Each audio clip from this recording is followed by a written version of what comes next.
You ever had one of those nights where you swear the world is trying to kill you? Yeah, that was me, driving through a damn blizzard in the middle of nowhere, Montana. The wind had teeth, biting through my coat like it hated me personally, and the roads, gone, just a white sheet swallowing everything. I wasn't out there for fun either. I had crates of insulin and antibiotics in the back seat, hauling them up to a clinic in Bear Hollow before the storm locked us all in. It should have been routine. But nothing about that night was routine, you know what I mean? Because if I'd just kept driving, pretending I didn't hear it, I wouldn't be telling you this story. And 2 lives would have been lost under that ancient pine. It started with a sound, barely there, like a ghost crying in the trees. I almost ignored it. Thought it was just the storm creaking the branches, but it came again, a whimper, weak, desperate. I pulled over, killed the engine, and for a second the silence felt heavier than the snow itself. Stepping out was like stepping into a fistfight with nature. The wind slammed me sideways, my flashlight beam shaking in my hand. And then I saw them. 2 German shepherds tied, so tight to a tree they looked like they were trying to disappear into it. Their ropes cut into their skin, fur frozen into mats, eyes dull but still watching me, judging me, like they weren't sure if I was friend or executioner. I cut them loose, my knife slipping on frozen knots. One, a pale, young one with a crooked ear, snapped at me, not out of anger, just fear. Yeah, that happened, and I didn't blame him. His buddy, darker and heavier, didn't move at all, just stared, unblinking. When I saw the note taped to the tree, 5 words scrawled in smudged ink, too much. Forgive us. I knew someone had meant for them to die out there. And that pissed me off more than I'd like to admit. I got them into my SUV, cranked the heat, and started back down the mountain. But let me back up a sec, because the real story doesn't start with me. 15 miles down in Garnet Ridge, Lucy Dunn, the local baker, was peering out her window at a beat-up truck parked outside the general store. She didn't know it yet, but the man driving that truck would be the first domino in all this. Something about him felt off, she told the deputy, and trust me, Lucy's the kind of woman who notices when something's off. That phone call probably saved lives. Back at my cabin, I laid those dogs near the fire. The pale one, I called him Bolt. He had that twitchy energy, even half dead. The darker one, Rex, calm, calculating, watching the door like he expected an ambush. That night, Bolt had a nightmare, thrashed like he was back in hell, and I held him till he stopped shaking. It's over, soldier, I whispered, and maybe I was talking to myself too. Twist number 1. These weren't strays.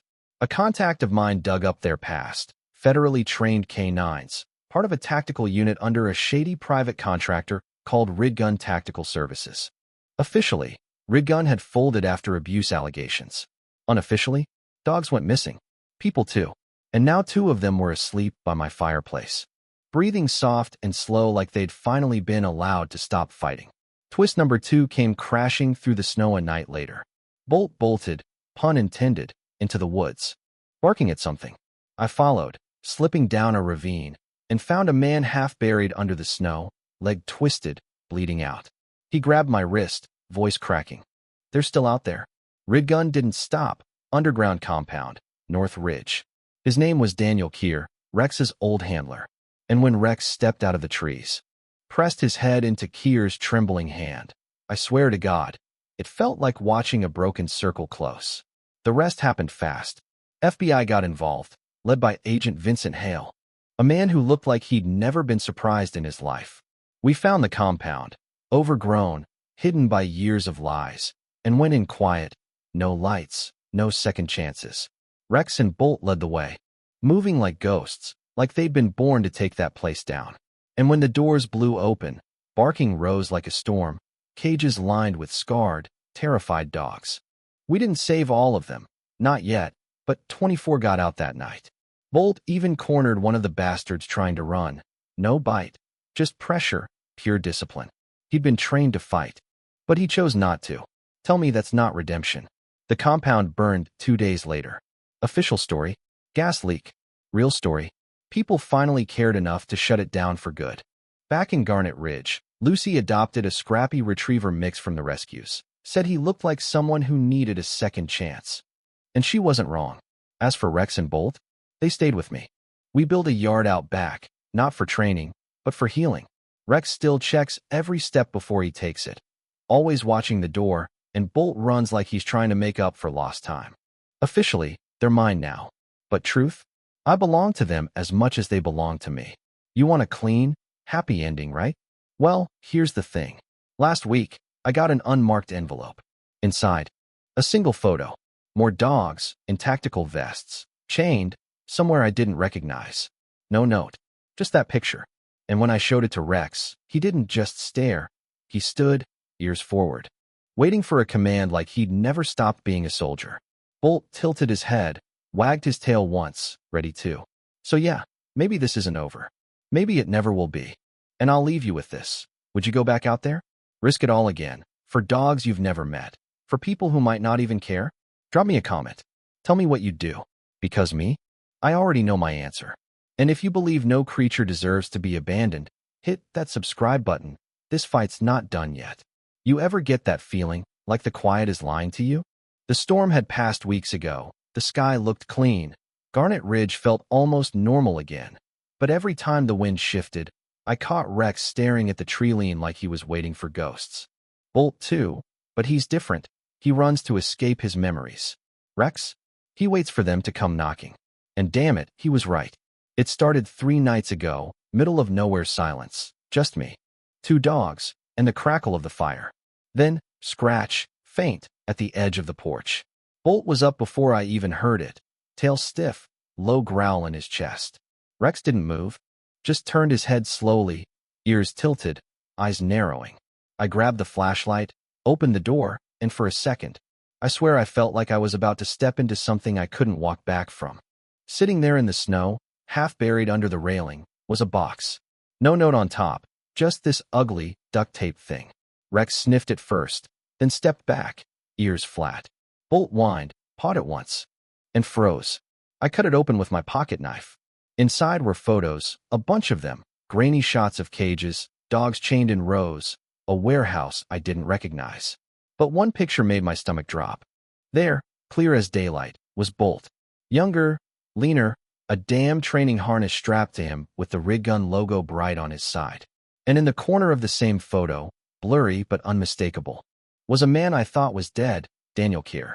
Yeah, that happened.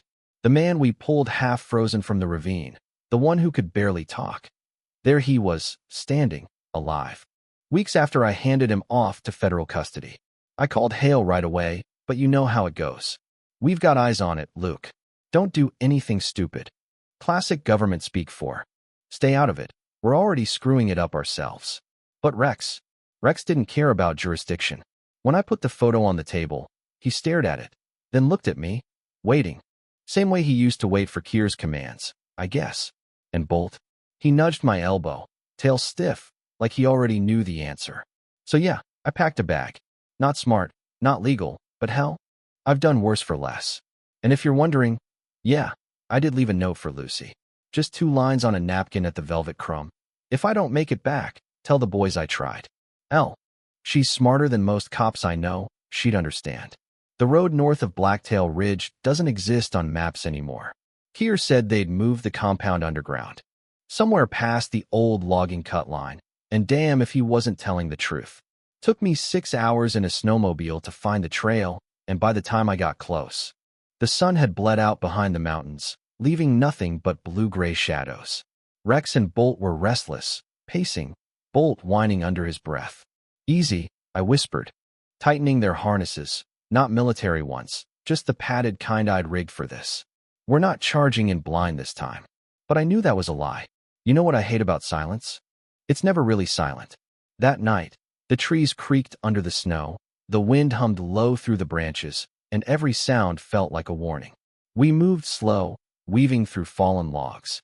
Following Rex's nose, he stopped suddenly near a cluster of boulders, sniffed the ground, then pawed at a patch of snow. I brushed it away and felt metal. A grate, half-rusted, leading down. And there it was, the entrance. I didn't get far before the first twist hit me. The second I pulled the grate open, a voice hissed from below. Luke, I froze. That voice, raspy, low. Too damn familiar. Kier. Alive. I climbed down with the flashlight tight in my hand. He was sitting against the wall of a narrow tunnel, face pale, legs still wrapped in makeshift bandages. "What the hell are you doing here?" I hissed. He just shook his head. "I didn't escape, Luke. I was left behind. There's still moving, deeper tunnels, training dogs for something worse. And if you're here, they know already." Before I could ask what he meant, Rex growled. Low, sharp, the kind of sound that cuts through your chest. Bolt barked once, ears flat, ready to pounce. Then I heard it too, footsteps, soft but getting closer. Kier tried to stand, failed. "You have to go," he rasped. "They'll kill the dogs if they know you're here." But that's the thing, leaving wasn't an option. Not for me, not for Rex and Bolt. The tunnel narrowed ahead, the air heavy with the stink of wet concrete and fear. I switched off the flashlight. Crouched low, letting my eyes adjust. Two shadows moved into view, men, armed, whispering. Bolt tensed, but stayed put, waiting for me. Yeah, we were trained to do this once, and old habits die hard. One of the men knelt by a cage stacked against the wall. I could just make out the shape inside. Another shepherd, ribs sharp against her skin, tail twitching weakly. "Now," I whispered, and Rex shot forward like he'd never left the field. Bolt followed, faster than a bullet. The first man didn't even see Rex coming. Just a flash of fur and a shout before Rex knocked him flat. Teeth on his arm, but not breaking skin. Bolt darted under the second man's legs, tripping him clean to the floor. I grabbed the guy's gun, tossed it down the tunnel. Heart pounding so loud it felt like it would echo. We freed the shepherd. Female, maybe a year old, trembling so bad I had to carry her. And here's the part that still gets me. As we turned to leave, Kier grabbed my arm. "You can't save them all, Luke," he said, voice shaking. "There are more. Hundreds, maybe."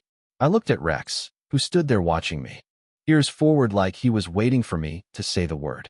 And for a second, God help me, I almost turned back. But I didn't. Not yet. We got out, back through the grate. Snow slamming against our faces again. Bolt bounded ahead. Rex flanked Kier, and the shepherd buried her head in my chest like she thought I could keep the world away. Back at the cabin, I laid her near the fire, Rex sitting guard as if she was his own. And now?